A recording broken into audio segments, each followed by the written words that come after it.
सभी शिव भक्तों का स्वागत है।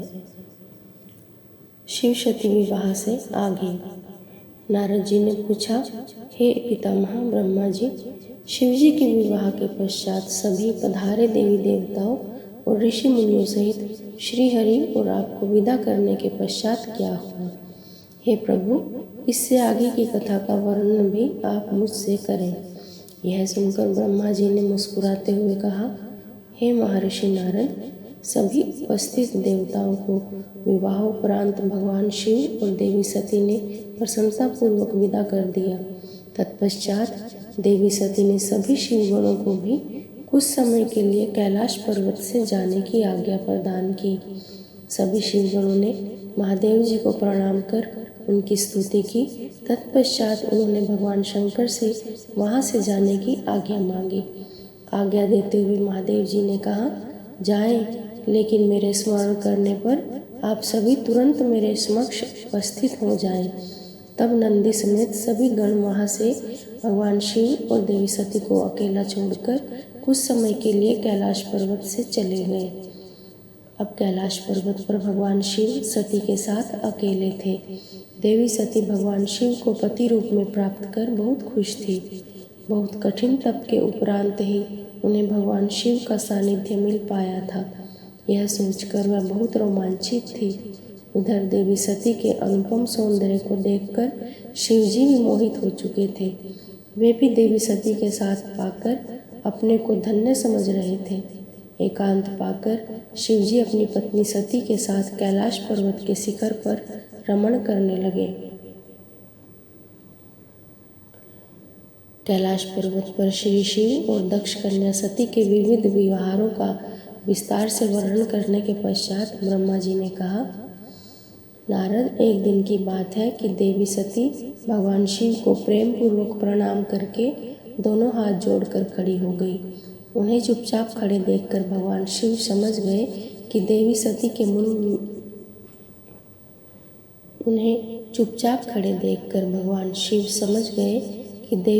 के मन में कुछ बात अवश्य है जिसे वह कहना चाह रही हैं। तब उन्होंने मुस्कुराकर देवी सती से पूछा, हे प्राणवत्सल, कहिए आप क्या कहना चाहती हैं? यह सुनकर देवी सती बोली, हे भगवान, वर्षा ऋतु आ गई है। चारों ओर का वातावरण सुंदर व मनोहारी हो गया है। हे देवादिदेव, मैं चाहती हूँ कि कुछ समय हम कैलाश पर्वत से दूर पृथ्वी पर या हिमालय पर्वत पर जाकर रहें। वर्षा काल के लिए हमें किसी योग्य स्थान पर चले जाएं और कुछ समय वहीं निवास करें। देवी सती की यह प्रार्थना सुनकर भगवान शिव हंसने लगे। हंसते हुए ही उन्होंने अपनी पत्नी सती से कहा कि हे प्रिय, जहाँ पर मैं निवास करता हूँ वहाँ पर मेरी इच्छा के विरुद्ध कोई भी नहीं आ जा सकता। मेघ भी मेरी आज्ञा के बिना कैलाश पर्वत की ओर कभी नहीं आएंगे। वर्षा काल में भी मेघ सिर्फ नीचे की ओर ही घूमकर चले जाएंगे। हे प्रिय, तुम्हारी इच्छा के विरुद्ध कोई भी तुम्हें परेशान नहीं कर सकता। फिर भी यदि आप चाहते हैं तो हम हिमालय पर्वत पर चलते हैं।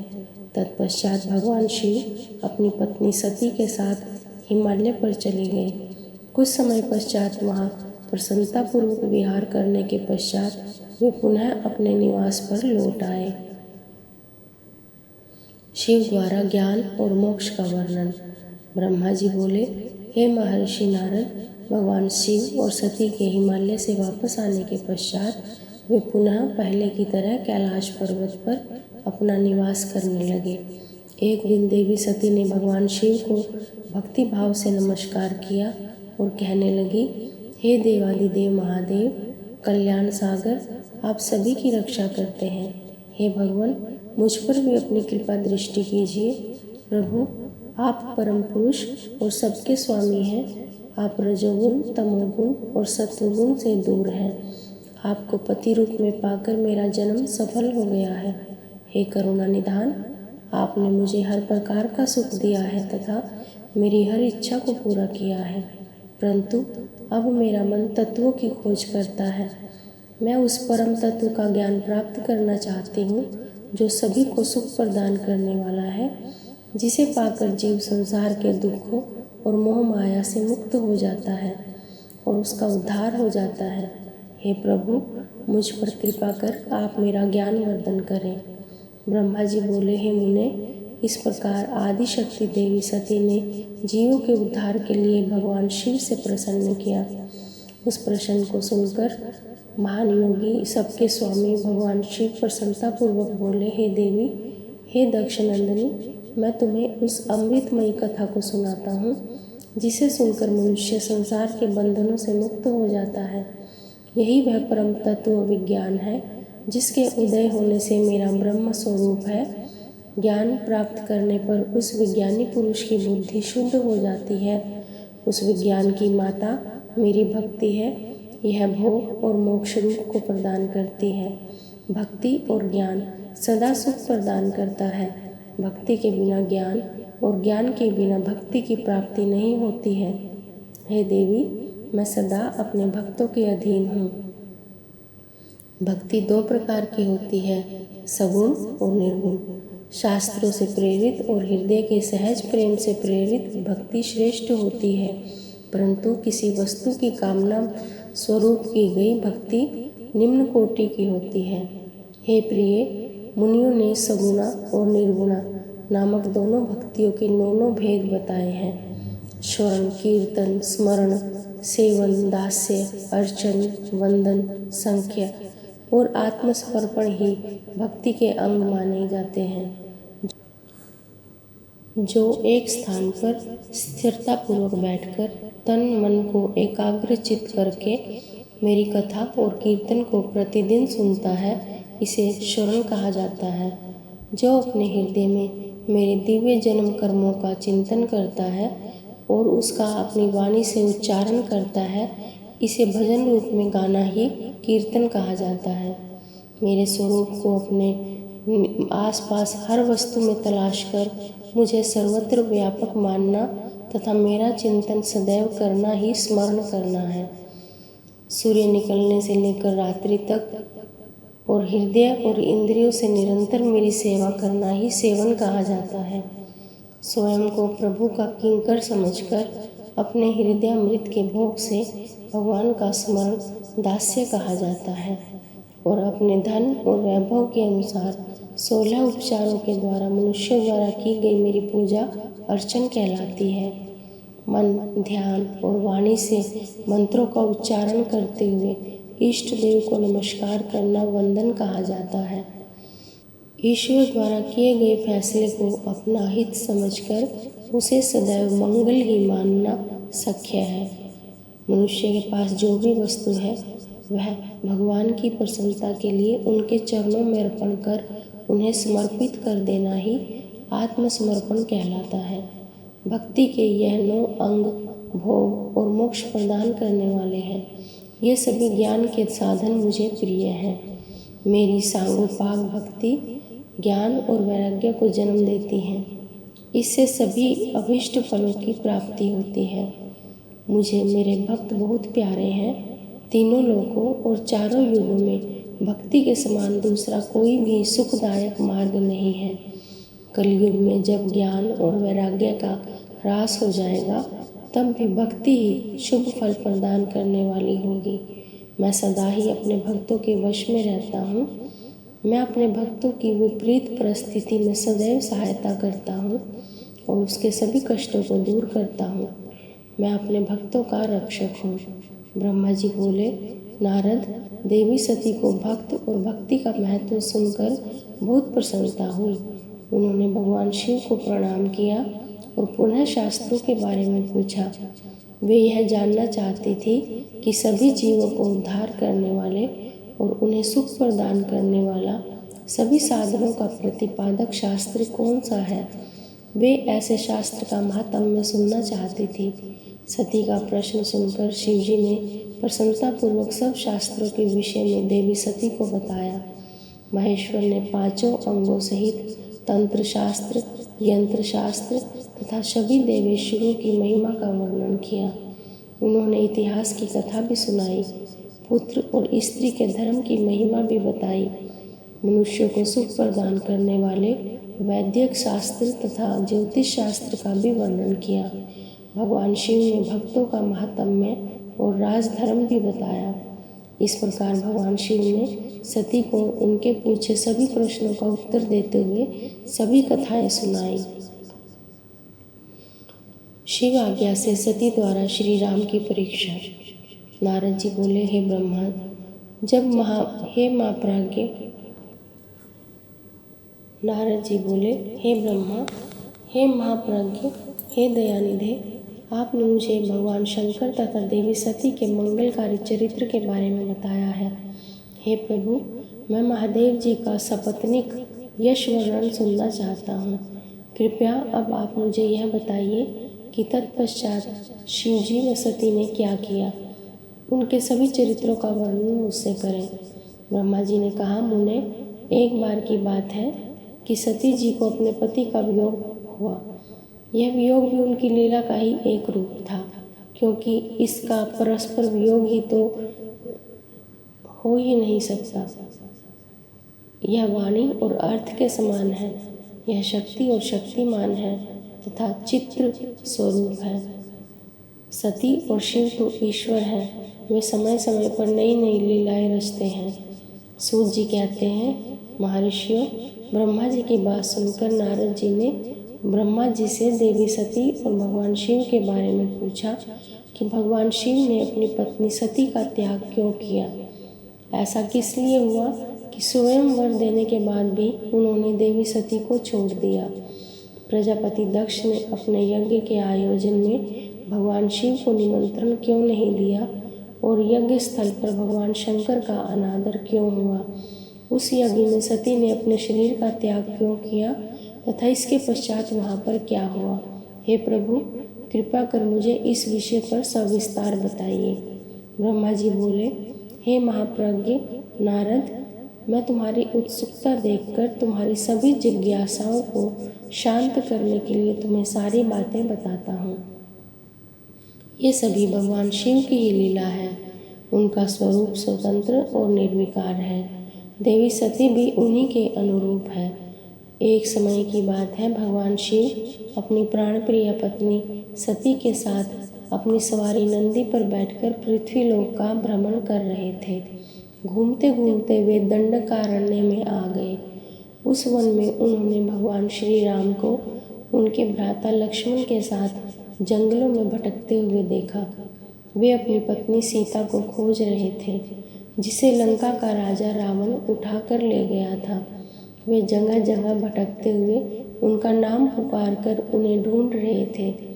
पत्नी के बिछुड़ जाने के कारण श्री राम अत्यंत दुखी दिखाई दे रहे थे। उनकी कांति फीकी पड़ गई थी। भगवान शिव ने वन में राम जी को भटकते देखा, परंतु उनके सामने प्रकट नहीं हुए। देवी सती को यह देखकर बड़ा आश्चर्य हुआ। वे शिव जी से बोली, हे सर्वेश, हे करुणानिधान, हे सदाशिव, हे परमेश्वर, ब्रह्मा विष्णु सहित सभी देवता आपकी ही सेवा करते हैं। आप सबके द्वारा पूजित हैं। वेदांत और शास्त्रों के द्वारा आप ही निर्विकार प्रभु हैं। हे नाथ, ये दोनों पुरुष कौन हैं और ये दोनों विरह व्यथा से व्याकुल रहते हैं। ये दोनों धनुर्धर वीर जंगलों में क्यों भटक रहे हैं।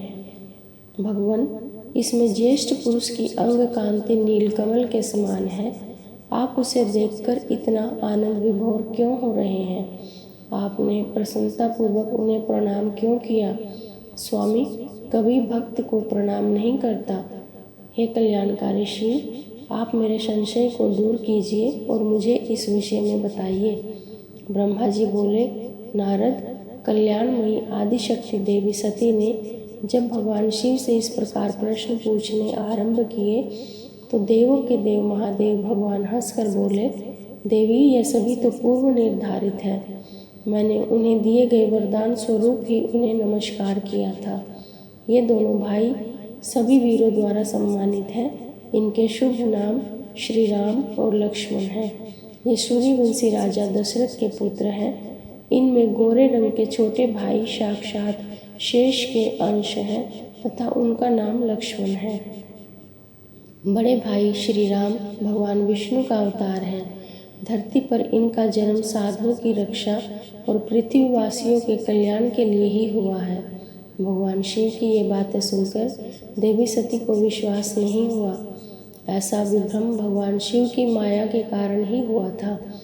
जब भगवान शिव को यह ज्ञात हुआ कि देवी सती को उनकी बातों पर विश्वास नहीं हुआ है, तो वे अपनी पत्नी दक्ष कन्या सती से बोले, देवी, यदि तुम्हें मेरी बातों पर विश्वास नहीं है तो तुम स्वयं श्री राम की परीक्षा ले लो। जब तक तुम इस बात से आश्वस्त न हो जाओ कि वे दोनों पुरुष श्री राम और लक्ष्मण हैं और तुम्हारा मोह नष्ट न हो जाए, तब तक मैं यहीं बरगद के नीचे खड़ा हूँ। तुम जाकर श्री राम और लक्ष्मण की परीक्षा लो। ब्रह्मा जी बोले, हे महामुनि नारद, अपने पति भगवान शिव के वचन सुनकर सती ने अपने पति का आदेश प्राप्त कर श्री राम और लक्ष्मण की परीक्षा लेने की ठान ली। परंतु उनके मन में बार बार एक ही विचार उठ रहा था कि मैं कैसे उनकी परीक्षा लूं। तब उनके मन में यह विचार आया कि मैं देवी सीता का रूप धारण कर श्री राम के सामने जाती हूँ। यदि वे साक्षात विष्णु जी का अवतार है तो वे मुझे आसानी से पहचान लेंगे, अन्यथा वे मुझे पहचान नहीं पाएंगे। ऐसा विचार कर उन्होंने सीता का वेश धारण कर लिया और राम जी के समक्ष चली गई। सती ने ऐसा भगवान शिव की माया से मोहित होकर ही किया था। सती को सीता के रूप में देखकर राम जी सब कुछ जान गए। वे हंसते हुए देवी सती को प्रणाम करके बोले, हे देवी सती, मैं आपको नमस्कार करता हूँ। हे देवी, आप तो यहाँ हैं, परंतु त्रिलोकीनाथ भगवान शिव कहीं भी दिखाई नहीं दे रहे हैं। बताइए, आप इस निर्जन वन में अकेली क्या कर रही हैं? और आपने अपने परम सुंदर और कल्याणकारी रूप को त्याग कर यह नया रूप धारण क्यों किया है? श्री रामचंद्र जी की बातें सुनकर देवी सती आश्चर्यचकित हो गई। तब वे शिव जी की बातों का स्मरण कर तथा सच्चाई को जानकर बहुत शर्मिंदा हुई और मन ही मन अपने पति भगवान शंकर के चरणों का स्मरण करते हुए बोली, हम अपने पति करुणा निधान भगवान शिव तथा अन्य पार्षदों के साथ पृथ्वी का भ्रमण करते हुए इस वन में आ गए थे। यहाँ आपको श्री लक्ष्मण जी के साथ श्री सीता जी की खोज में भटकते देखकर भगवान शिव ने आपको प्रणाम किया। वहीं बरगद के पीछे खड़े हो गए। आपको वहाँ देख भगवान शिव आनंदित होकर आपकी महिमा का गान करने लगे। वे आपके दर्शनों से आनंद विभोर हो गए।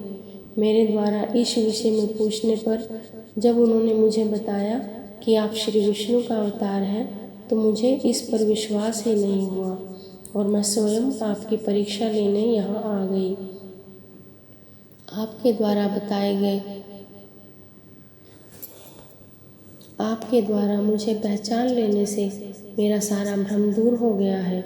हे श्री हरि, अब आप मुझे यह बताइए कि आप भगवान शिव के भी वंदनीय कैसे हो गए? मेरे मन में यही एक संशय है। कृपया आप मुझे इस विषय में बताकर मेरे संशय को दूर कर मुझे शांति प्रदान करें। देवी सती के ऐसे वचन सुनकर श्री राम प्रसन्न होते हुए अपने मन में शिव जी का स्मरण करते हुए प्रेम विभोर हो उठे। वे प्रभु शिव के चरणों का चिंतन करते हुए मन में उनकी महिमा का वर्णन करने लगे। श्री राम का सती के संदेह को दूर करना। श्री राम बोले, हे देवी सती, प्राचीन काल की बात है। एक बार भगवान शिव ने अपने लोक में विश्वकर्मा को बुलाकर उसमें एक मनोहर गौशाला बनवाई जो बहुत बड़ी थी। उसमें उन्होंने मनोहर विस्तरित भवन का भी निर्माण करवाया। उसमें एक दिव्य सिंहासन तथा एक दिव्य श्रेष्ठ छत्र भी बनवाया। यह बहुत ही अद्भुत और परम उत्तम था। तत्पश्चात उन्होंने सब ओर से इंद्र, देवगणों, सिद्धों, गंधर्वों, समस्त उपदेवों तथा नाग आदि को भी शीघ्र ही उस मनोहर भवन में बुलवाया। सभी वेदों और आगमों को पुत्रों सहित ब्रह्मा जी को, मुनियों, अप्सराओं सहित समस्त देवियों सहित 16 नाग कन्याओं आदि सभी को उसमें आमंत्रित किया, जो कि अनेक मांगलिक वस्तुओं के साथ वहां आई। संगीतज्ञों ने वीणा, मृदंग आदि बाजे बजाकर अपूर्व संगीत का गान किया। इस प्रकार यह एक बड़ा समारोह और उत्सव था। राज्याभिषेक की सारी सामग्रियां एकत्रित हुई और तीर्थों के जल से भरे घड़े मंगाए गए। अनेक दिव्य सामग्रियां भी गणों द्वारा मंगवाई गई। फिर उच्च स्वरों में वेद मंत्रों का घोष कराया गया। हे देवी, भगवान श्री हरि विष्णु की उत्तम भक्ति से भगवान शिव सदा प्रसन्न रहते थे। उन्होंने बड़े प्रसन्न होकर श्री हरि को वैकुंठ से बुलवाया और शुभ मुहूर्त में श्रेष्ठ सिंहासन पर बिठाया। महादेव जी ने स्वयं अपने हाथों से उन्हें बहुत से आभूषण और अलंकार पहनाए। उन्होंने भगवान विष्णु के सिर पर मुकुट पहनाकर उनका अभिषेक किया। उस समय वहाँ अनेक मंगल गान गाए गए। तब भगवान शिव ने अपना सारा ऐश्वर्य, जो कि किसी के पास भी नहीं था, प्रेम पूर्वक उनको प्रदान कर दिया। इसके पश्चात भगवान शंकर ने उनकी बहुत सी स्तुति की और जगकर्ता ब्रह्मा जी से बोले, हे लोकेश, आज से श्री हरि विष्णु मेरे वंदनीय हुए। यह सुनकर सब देवता स्तब्ध रह गए। वे पुनः बोले कि आप सहित सभी देवी देवता भगवान विष्णु को प्रणाम कर उनकी स्तुति करें तथा सभी वेद मेरे साथ साथ श्री विष्णु जी का भी वर्णन करें। श्री रामचंद्र जी बोले, हे देवी, भगवान शिव अपने भक्तों के ही अधीन हैं। वे अत्यंत दयालु और कृपा निधान हैं। वे सदा ही भक्तों के वश में रहते हैं। इसलिए भगवान विष्णु की शिव भक्ति से प्रसन्न होकर भक्त वत्सल शिव ने यह सब कुछ किया तथा इसके उपरांत उन्होंने विष्णु जी के वाहन गरुड़ ध्वज को भी प्रणाम किया। तत्पश्चात सभी देवी देवताओं और ऋषि मुनियों ने भी श्री हरि की सच्चे मन से स्तुति की तथा भगवान शिव ने विष्णु जी को बहुत से वरदान दिए और कहा, श्री हरि, आप मेरी आज्ञा के अनुसार संपूर्ण लोकों के कर्ता, पालक और संहारक हो। धर्म और अर्थ और काम के दाता तथा बुरे और अन्याय करने वाले दुष्टों को दंड तथा उनका नाश करने वाले हो। आप पूरे जगत में पूजित हो तथा सभी मनुष्य सदैव आपका पूजन करें। आप कभी भी पराजित नहीं होंगे। मैं तुम्हें इच्छा की सिद्धि, लीला करने की शक्ति और सदैव स्वतंत्रता का वरदान प्रदान करता हूँ। हे हरे, जो तुमसे बैर रखेंगे उनको अवश्य ही दंड मिलेगा।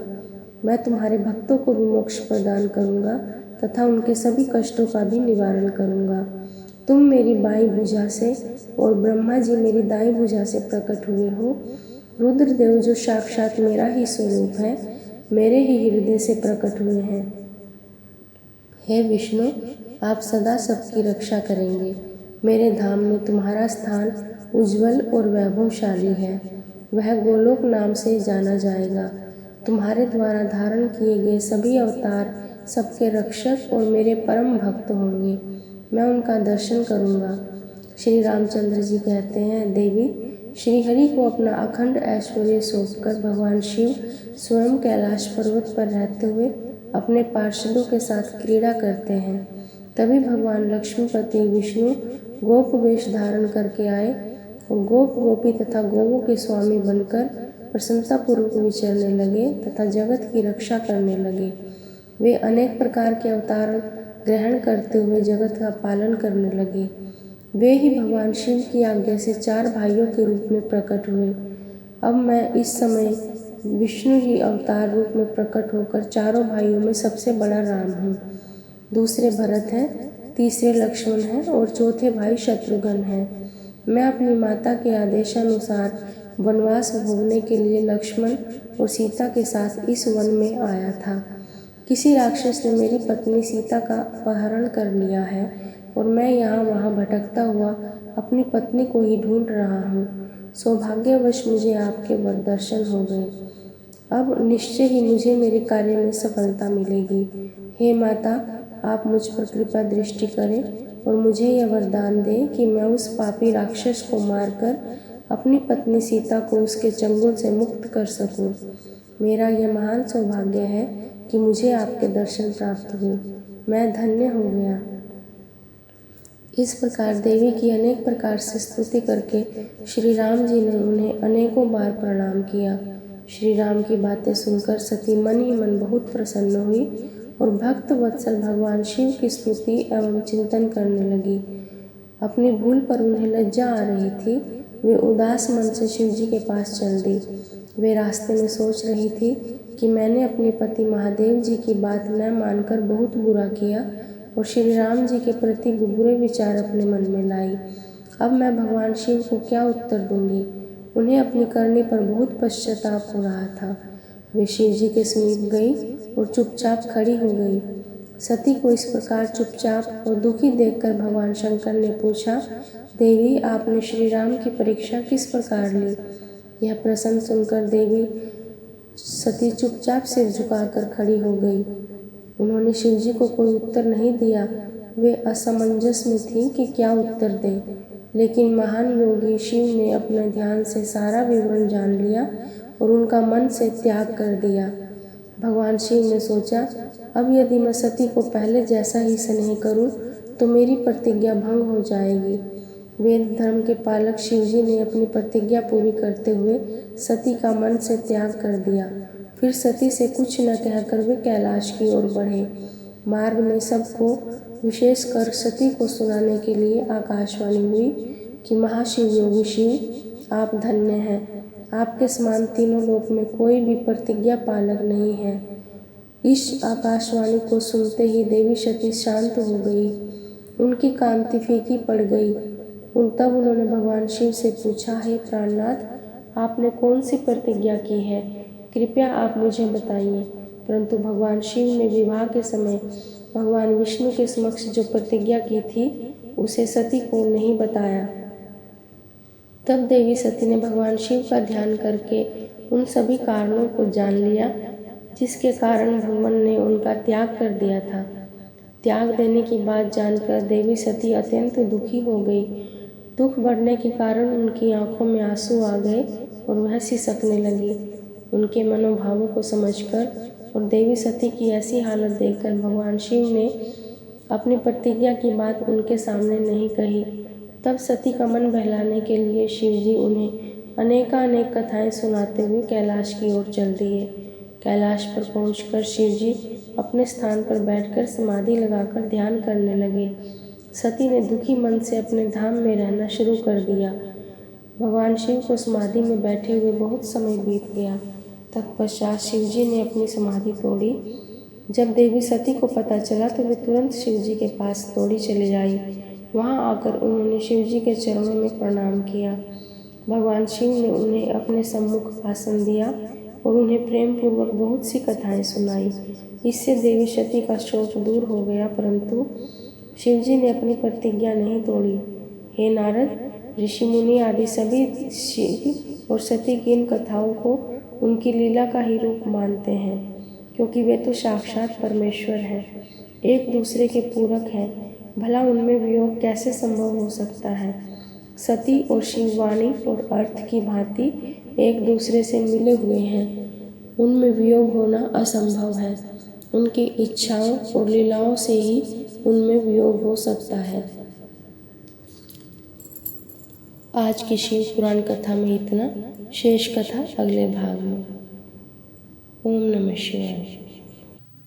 न जानामि योगं जपं नैव पूजां, न तोऽहं सदा सर्वदा शम्भुतुभ्यं। जराजन्म दुःखोऽगतातप्यमानं, प्रभो पाहि आपन्नमामीश शम्भो। श्री शिवार्पणमस्तु। कर्पूरगौरं करुणावतारं संसारसारं भुजगेन्द्रहारं सदा वसन्तं हृदयारविन्दे भवं भवानी सहितं नमामि। भवं भवानी सहितं नमामि। श्री गुरुवे